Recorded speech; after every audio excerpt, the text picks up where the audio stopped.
కడపలో తాగుబోతు వీరంగం సృష్టించాడు. కారుపైకి ఎక్కి హల్చల్కి సంబంధించి మరింత సమాచారాన్ని మా ప్రతినిధి హుసేన్ ఫోన్ లైన్లో అందిస్తారు. హుసేన్. ఒకే విధంగా ఎస్పీ బంగ్లా ఎదురుగా తనకు సంబంధించినటువంటి కారును రోడ్డుకు అడ్డంగా నిలబెట్టి ఓ తాగుబోతు హల్చల్ చేశాడని చెప్పుకోవచ్చు. ఇతను కారును రోడ్డుకు అడ్డంగా ఉంచడంతో పాటు అదే కారు పైకి ఎక్కి గట్టిగా కేకలు వేస్తూ నానా హంగామా కూడా సృష్టించాడు.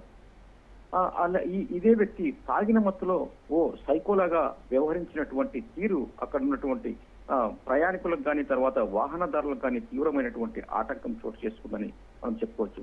అయితే తన కుటుంబానికి సంబంధించినటువంటి అనేకమైన విషయాలు చెబుతూనే తనకు రాష్ట్ర ముఖ్యమంత్రి నారా చంద్రబాబు నాయుడు తర్వాత డిప్యూటీ సీఎం జనసేనాని అయినటువంటి పవన్ కళ్యాణ్ బాగా తెలుసంటూ కూడా కేకలు వేస్తూ గట్టిగా అరుచుకుంటూ చెప్పడం జరిగింది. అలాగే తాను ఒక సాఫ్ట్వేర్ ఉద్యోగినట్టు చెబుతూనే భార్య తనను వదిలేసి వెళ్లిపోయిందని కూడా ఆవేదన వ్యక్తం చేశాడు. తన కుమార్తె తిరుపతిలో మృతి చెందితే ఆ విషయాన్ని సైతం వదిలి వెళ్లినటువంటి భార్య చెప్పలేదంటూ అది గట్టిగా కేకలు వేస్తూ అక్కడ గుమిగూడినటువంటి జనానికి చెప్పుకునేటువంటి ప్రయత్నం చేశాడు ఆ వ్యక్తి. అయితే ఈ వ్యవహారంలో ఒక్కసారిగా ఎస్పీ బంగ్లా ఎదుట నడి రోడ్డుపై ట్రాఫిక్ మొత్తానికి తీవ్రమైనటువంటి ఆటంకం కలిగింది.